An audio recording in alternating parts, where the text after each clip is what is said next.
ಡಿ.ಕೆ. ಸುರೇಶ್ ಅವರು ಪ್ರಬಲ ವ್ಯಕ್ತಿಯಾಗಿರೋದ್ರಿಂದ ಎಲ್ಲ ಚಾನ್ಸಸ್ ಡಿ.ಕೆ. ಸುರೇಶ್ ಇರ್ತಾರೆ. ಅವರೇ ಸಾರಿ ಬರ್ತಾರೆ ಅಂತ ಈಗ ಬಿಜೆಪಿ ಸರ್ಕಾರ ಎಲ್ಲ ಮೋದಿ ಮೋದಿ ಮೋದಿ ಅನ್ನೋ ಇದರಿಂದ ಪ್ರಬಲವಾಗಿ ಪೈಪೋಟಿ ಕೊಡ್ತಾರೆ ಮೇಡಮ್. ಮಂಜುನಾಥ್ ರಾಜಕೀಯ ಲಾಭಕ್ಕೋಸ್ಕರ ಹೋಯ್ತಾರೆ ಮೇಡಮ್. ಸಮ್ಮಿಶ್ರ ಸರ್ಕಾರ ಮಾಡ್ಕೊಂಬಾರ್ದು. ಅವ್ರ ಶಕ್ತಿ ಮೇಲೆ ಅವ್ರ ಎಲೆಕ್ಷನ್ ಮಾಡ್ಬೇಕು. ಸಮ್ಮಿಶ್ರ ಯಾಕೆ ಮಾಡ್ಕೋಬೇಕು ಸರ್? ಇವ್ರ ಪರ ಮಾಡ್ಕೊತಾರೆ ಸರ್, ಅವ್ರ ಆರ್ ಪರ ಮಾಡ್ಕೊತಾರೆ. ಜೆಡಿಎಸ್ ಗೆ ನೆಲೆನೇ ಇಲ್ಲ. 70 ವರ್ಷದಿಂದ ಅವ್ರು ಏನು ಮಾಡಿಲ್ಲ ಅಂತಾರೆ. 70 ವರ್ಷದಿಂದ ಜನ ಏನು ಉಪವಾಸ ಇರಲಿಲ್ಲ, ಅವರು ಜೀವನ ಮಾಡ್ತಾ ಇದ್ರು. ಇವತ್ತೇನೋ ಮೋದಿ ಬಂದ್ಬಿಟ್ಟು ಎಲ್ಲ ಬದಲಾವಣೆ ಬಯಸ್ಬಿಟ್ಟು ಯಾವ ಮೋದಿ ಏನು ಬದಲಾವಣೆ ಇಲ್ಲ. ಅವರು ಬಡವರ ಪರ ಮೋದಿ ಅಲ್ವೇ ಅಲ್ಲ, ಅವ್ರೇನು ಶ್ರೀಮಂತರ ಪರನೇ ಮೋದಿ. ರಾಹುಲ್ ಗಾಂಧಿ ಅವ್ರ ಬಗ್ಗೆ ಏನ್ ಹೇಳ್ತೀರಾ? ರಾಹುಲ್ ಗಾಂಧಿ ಮೇಡಮ್ ಏನಿಲ್ಲ ಮೇಡಮ್, ಅವ್ರಿಗೂ ಒಂದು ಅವಕಾಶ ಕೊಡಬೇಕು. ಸ್ಟೇಟ್ ಅಲ್ಲಿ ಕಾಂಗ್ರೆಸ್ ಗವರ್ಮೆಂಟ್ ಇದೆ, ಹೇಗೆ ಆಡಳಿತ ನಡೆಸ್ತಾ ಇದೆ? ಬಡವರ ಪರ ಕಾಳಜಿ ಇರತಕ್ಕಂತ ಕಾಂಗ್ರೆಸ್ ಪಕ್ಷ ಮಾಡೇ ಮಾಡ್ತಾರೆ.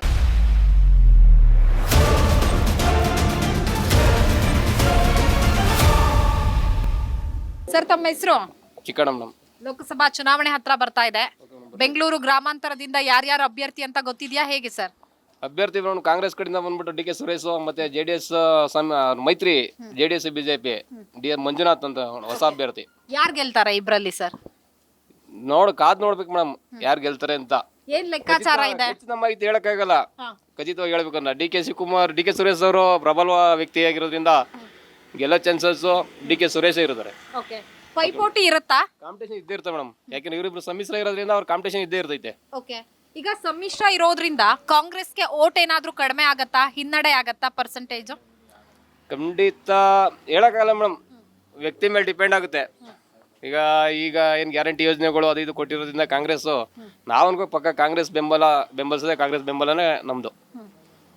ಈಗೇನು ಪೈಪೋಟಿ ಇರುತ್ತೆ ಅಂತ ಅಂದ್ರೆ, ಹಾಗಾದ್ರೆ ಹಾಲಿ ಸಂಸದರಾಗಿರುವಂತ ಡಿ.ಕೆ. ಸುರೇಶ್ ಅವರು ಕೆಲಸ ಮಾಡಿದಾರಾ ಇಲ್ವಾ? ಒಬ್ಬೊಬ್ರದ್ದು ಅಭಿಪ್ರಾಯ ಒಬ್ಬರ ತರ ಇರ್ತಾರೆ ಮೇಡಮ್. ಈಗ ಮಾಡಿರ್ತಾರೆ, ಇಲ್ಲೆಲ್ಲ ಕೆಲಸಗಳಾಗಿದ್ಯಾ? MP ಕೋಟಾದಲ್ಲಿ ಏನೆಲ್ಲ ಬರುತ್ತೆ ಅದೆಲ್ಲ? ನಮ್ಮ ವ್ಯಾಪ್ತಿಗೆ ಬಂದ್ಬಿಟ್ಟು ಒಂದು 2 ಬಂದೈತೆ ಮೇಡಮ್. ಒಂದು 2 ವರ್ಷದಿಂದ ಒಂದು ಕೋಟಿಯಿಂದ ಬಂದಿದೆ ಮೇಡಮ್. ನಮ್ಮೂರಿಗೆ 50 ಲಕ್ಷ ಬಂದಿತ್ತು. ಜ್ಯೋತಿಪಾಳ್ಯ ಬಂದೈತೆ ಒಂದು 50 lakh. 2 MP guarantee madam. Okay, ಕೆಲಸಗಳು ಮಾಡಿಸಿದಾರ ಹಾಗಾದ್ರೆ? ಮಾಡಿಸಿದಾರೆ ಮೇಡಮ್. ಓಕೆ, MLA ಕೆಲಸಗಳನ್ನ ಮಾಡಿಸಿದಾರ ಹೇಗೆ ಸರ್? MLA ಇಲ್ಲಿ ಮೇಡಮ್, MLA ಈಗ ಕೆಲಸಗಳು ಹೊಸ ಇದು ಈ ಸರಿ ಕಾಂಗ್ರೆಸ್ ಬಾಲಣ್ಣರು ಇನ್ನವರು ಪಕ್ಕ ಕೂರ್ಬೇಕಲ್ಲ ಮೇಡಮ್. ಈ ಗ್ಯಾರಂಟಿ ಯೋಜನೆ ಕೊಟ್ಬಿಟ್ಟು ಅವ್ರಿಗೆ ಗ್ಯಾರಂಟಿ ಯೋಜನೆಗೆ ಹಣ ಒತ್ಸದ ಆಗ್ತೈತೆ. ಇನ್ನು MLA ಗ್ರಾಂಟ್ಗಳಿಂದ ಯಾವ ಜಾರಿ ಬಂದಿಲ್ಲ. ಹೌದು, ಬಂದಿಲ್ಲ ಮೇಡಮ್. ಅದೇ ಬಿಜೆಪಿ ಅವರು ಕೂಡ ಅದೇ ಆರೋಪ ಮಾಡ್ತಿದ್ದಾರೆ, ಇವರೆಲ್ಲ ಜನಕ್ಕೆ ಫ್ರೀ ಕೊಟ್ಟು ಅಂದ್ರೆ ಹೋದ್ ಸರಿ ಬಿಜೆಪಿ ಇಲ್ಲಿ ಏನು ಇವಾಗ ಕಾಂಟ್ಯಾಕ್ಟ್ ತಗೊಂಡ್ ಮಾಡ್ತಾ ಇದ್ರು, ಅವ್ರು ಯಾರು ಬಿಲ್ ಪೆಂಡಿಂಗ್ ಅಂತ ಹೇಳ್ತಾರೆ ಮೇಡಮ್. ಈಗ ನಮ್ಮೂರ ಜೆ ಮಾಡ್ತಿದ್ರೆ ಅವ್ರು ಕೇಳ್ತಾರೆ ಬಿಲ್ ಆಗ್ತಾ ಇಲ್ಲ. ಬಿಜೆಪಿ ಇಂದ ಯಾರು ಕಾಂಟ್ಯಾಕ್ಟ್ ಮಾಡ್ಕೊಂಡಿದ್ರೆ ಅವ್ರು ಯಾವ ಬಿಲ್ ಎಲ್ಲ ಪೆಂಡಿಂಗ್ ಅಂತ ಹೇಳ್ತಾರೆ ಮೇಡಮ್. ಓಕೆ, ಬಿಲ್ ಎಲ್ಲ ಪೆಂಡಿಂಗ್ ಇದೆಯಾ ಅಂದ್ರೆ ಯಾರಿಗೂ ಅನುದಾನ ಬಿಡುಗಡೆ ಆಗ್ತಿಲ್ಲ, ಹಾಗಾಗಿ ಬಿಜೆಪಿ ಸರ್ಕಾರದ ಯಾಕೆ ಕೆಲಸ ಆಗಿದೆ ಅವೆಲ್ಲ ಫುಲ್ ಪೆಂಡಿಂಗ್ ಬಿಲ್. ಇಲ್ಲಿ ಕೆಲಸಗಳೆಲ್ಲ ಪೆಂಡಿಂಗ್ ಇದೆಯಾ ಹೇಗೆ? ಇನ್ನು ಏನೇನು? ಅರ್ಧಂಬರ್ಧನೆ ಮೇಡಮ್. ಆ ಜಲ್ ಜೀವನ್ ಅಂತ ಮಾಡ್ತಿದ್ರೆ ಪೂರ್ತಿ ಅರ್ಧಂಬರ್ಧನೆ ಐತೆ. ಇದು ಪೂರ್ತಿ ಕಂಪ್ಲೀಟ್ ಆಗಿಲ್ಲ, ಮಾಡಕ್ ಆಯ್ತಾ ಇಲ್ಲ ಅವ್ರ ಕೈಲಿ. ಸರ್, ಈಗ 28 ಲೋಕಸಭಾ ಕ್ಷೇತ್ರ ಇದೆ ಕರ್ನಾಟಕದಲ್ಲಿ, ಬಟ್ ಎಲ್ಲರೂ ಈ ಬಾರಿ ಹೆಚ್ಚು ತಲೆ ಕೆಡ್ಸ್ಕೊಂಡಿರೋದೆ ಬೆಂಗಳೂರು ರೂರಲ್ ಬಗ್ಗೆ. ಯಾಕಂದ್ರೆ ಡಾಕ್ಟರ್ CN ಮಂಜುನಾಥ್ ಅವರು ಕಣಕ್ಕಿಳಿದ್ರಿಂದ ಸೊ ಎಲ್ಲ ಒಂದ್ ಕಡೆ ಡಿ.ಕೆ. ಸುರೇಶ್ ಅವರು ಸೋಲ್ಬಹುದು ಅಥವಾ ಗೆಲುವಿನ ಅಂತರ ಕಡಿಮೆ ಆಗ್ಬೋದು ಅಂತ ಏನಿದೆ ಜನರ ಲೆಕ್ಕಾಚಾರ ಎಲ್ಲ? ಮೇಡಮ್, ಯಾರು ಅಂತರದಲ್ಲಿ ಗೆಲ್ಲಕ್ಕಾಗಲ್ಲ, ಇಲ್ಲ ಅಂತರದಲ್ಲಿ ಯಾರು ಸೋಲಕ್ಕಾಗಲ್ಲ. ಎಷ್ಟು ಲೀಡ್ ಬರ್ಬೋದು ಅಂದ್ರೆ ಗೆದ್ದಿರುವಂತವ್ರಿಗೆ? ಈಗ ಲಕ್ಷ ಓಟ್ ಬರುತ್ತೆ ಅಂತ ಅನ್ಕೊಳ್ತಿದ್ವಿ, ಈ ಬಾರಿ ಎಷ್ಟಾಗ್ಬೋದು? ಕಾದ್ ನೋಡ್ಬೇಕು ಮೇಡಮ್, ನಾವೇ ಇದನ್ನ ಪೂರ್ತಿ ಹೇಳಕ್ಕಾಗಲ್ಲ. ಲಕ್ಷ 1000 ಇಳಿಯತ್ತಾ? ಒಂದ್ 10,000 20,000 ಬರುತ್ತಾ? ಇಳಿಯಲ್ಲ, ಇರುತ್ತೆ ಒಂದು ಮಿನಿಮಮ್ ಒಂದು 50,000 ಲಕ್ಷ ಆತರ ಇರುತ್ತೆ madam. Okay, but 2 lakh 3 lakh ಎಲ್ಲ ಇರಲ್ಲ. ಆತರ ಇರಲ್ಲ ಮೇಡಮ್. ನೋಡ್ಬೇಕು ಮೇಡಮ್, ಸಮ್ಮಿಶ್ರ ಮಾಡ್ಕೊಂಡು ಬರೀ ಒಂದೊಂದೇ ಗೆಲ್ಲಕ್ಕಾಗಿದ್ದು ಇವ್ರ ಕೈಲಿ. ನೋಡೋಣ ಮೇಡಮ್, ಈಗ ಬಿಜೆಪಿ ಸರ್ಕಾರ ಎಲ್ಲ ಮೋದಿ ಮೋದಿ ಮೋದಿ ಅನ್ನೋ ಇದರಿಂದ ಅವರು ಪ್ರಬಲವಾಗಿ ಪೈಪೋಟಿ ಕೊಡ್ತಾರೆ ಮೇಡಮ್. ಮಂಜುನಾಥ್. ಓಕೆ, ಈಗ ಸಮ್ಮಿಶ್ರ ಮಾಡ್ಕೊಂಡ್ರೆ ಎಲ್ಲರೂ ಬೆನಿಫಿಟ್ಸ್ ಅಂತಾನೆ ಅನ್ಕೊಳ್ತಾರೆ, ಯಾಕಂದ್ರೆ 2 ಪಕ್ಷದವ್ರು ಒಟ್ಟಾಗ್ತಾರೆ ಅಂತ. ಆದ್ರೆ ಸಮ್ಮಿಶ್ರ ಮಾಡ್ಕೊಂಡ್ರೆ ನಿಜವಾಗ್ಲೂ ಬೆನಿಫಿಟ್ಸ್ ಇಲ್ವಾ? ಹಾಗಾದ್ರೆ ರಾಜಕೀಯ ಲಾಭಕ್ಕೋಸ್ಕರ ಹೋಯ್ತಾರೆ ಮೇಡಮ್. ಸಮ್ಮಿಶ್ರ ಸರ್ಕಾರ ಮಾಡ್ಕೊಂಬಾರ್ದು. ಅವ್ರ ಶಕ್ತಿ ಮೇಲೆ ಅವ್ರ ಎಲೆಕ್ಷನ್ ಮಾಡ್ಬೇಕು. ಸಮ್ಮಿಶ್ರ ಯಾಕೆ ಮಾಡ್ಬೇಕು? ಒಂದ್ಸರಿ ಇವ್ರ ಪರ ಮಾಡ್ಕೊತಾರೆ, ಒಂದ್ಸರಿ ಅವ್ರ ಆರ್ ಪರ ಮಾಡ್ಕೊತಾರೆ. ಜೆಡಿಎಸ್ ಗೆ ನೆಲೆನೇ ಇಲ್ಲ. ಒಂದ್ಸರಿ ಬಂದ್ಬಿಟ್ಟು ಕಾಂಗ್ರೆಸ್ ಕಡೆ ಬರ್ತಾರೆ, ಒಂದ್ಸರಿ ಹೋದ್ರೆ ಬಿಜೆಪಿ ಕಡೆ ಹೋಗ್ತಾರೆ ಅವರು. ಬಟ್ ಇಲ್ಲಿಗೆ ಈಗ ಕಣಕ್ಕಿಳಿದಿರೋದು JDS ಅಭ್ಯರ್ಥಿನೇ, ಡಾಕ್ಟರ್ CN ಮಂಜುನಾಥ್ ಅವರು, ದೇವೇಗೌಡರ ಅಳಿಯ. ಜೆಡಿಎಸ್ಗೆ ಈ ಕ್ಷೇತ್ರ ಮಿಸ್ಸಾಗಿ ಬಿಟ್ಟಿದ್ದಾರೆ ಮೇಡಮ್. ಆದ್ರೆ ಬಿಜೆಪಿ ಸಪೋರ್ಟ್ ಐತಲ್ಲ ಅವ್ರಿಗೆ, ಬಿಜೆಪಿ ಸಪೋರ್ಟ್ ಕೊಡ್ತಾ ಇದ್ರಲ್ಲ.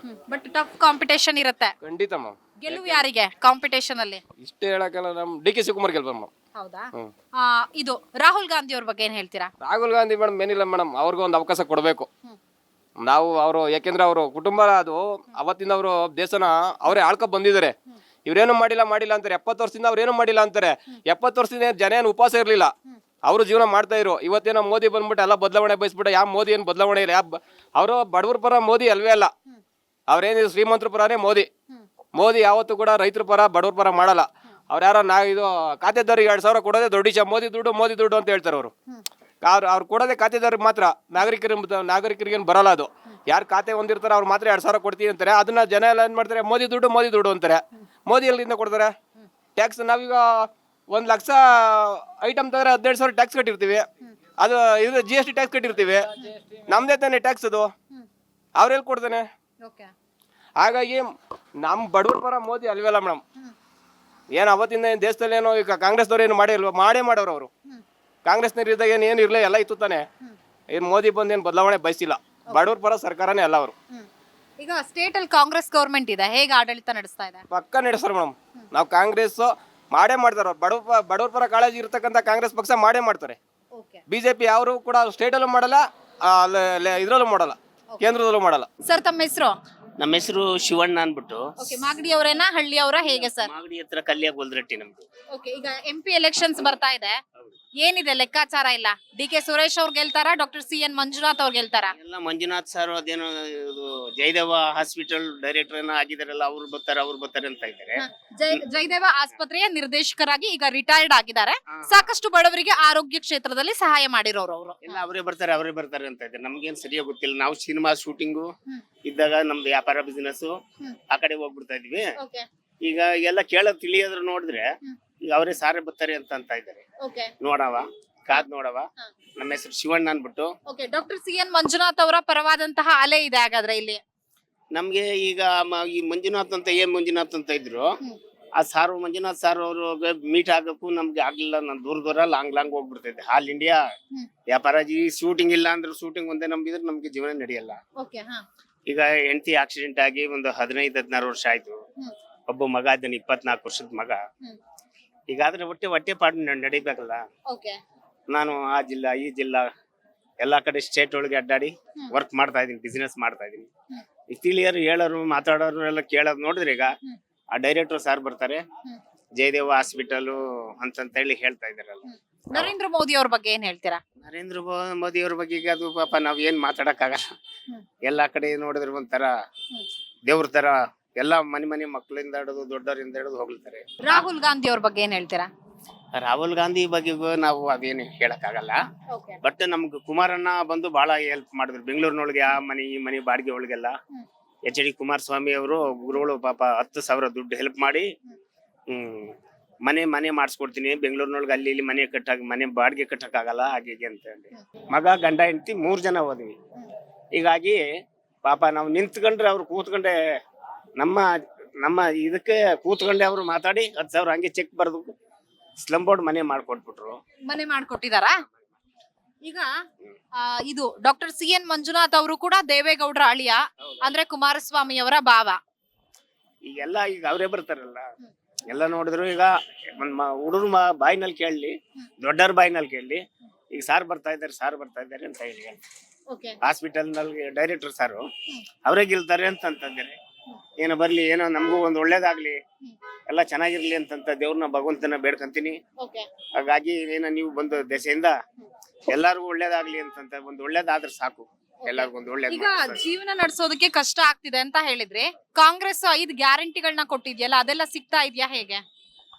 ನಾನೇನು ಇನ್ನೂ ಟ್ರೈ ಮಾಡಿಲ್ಲ, ಮಾಡ್ಬೇಕು. ಈಗ ಮಾಡಕ್ ಟ್ರೈ ಮಾಡ್ತಾ ಇದ್ದೀನಿ. ನೋಡೋಣ ಯಾವ ಕಡೆಯಿಂದಲಾದ್ರೂ ಸರಿ. ನಮ್ಗೇನ್ ಎಲ್ಲ ಒಂದೇ ಅಲ್ಲ, ಯಾವ ಕಡೆಯಿಂದಲಾದ್ರೂ ಸರಿ ನಾನು ಪ್ರಯತ್ನ ಪಟ್ಟು ಏನೇನು ಕೊಡ್ತಾರ ಅವ್ರ ಸರ್ಕಾರದಿಂದ ಅಂಗವಿಕಲರಿಗೆ ಅದು ಕೊಡ್ಲಿ, ನಾವು ಚೆನ್ನಾಗಿರೋದು. ಎಲ್ಲರಿಗೂ ನಮಸ್ಕಾರ.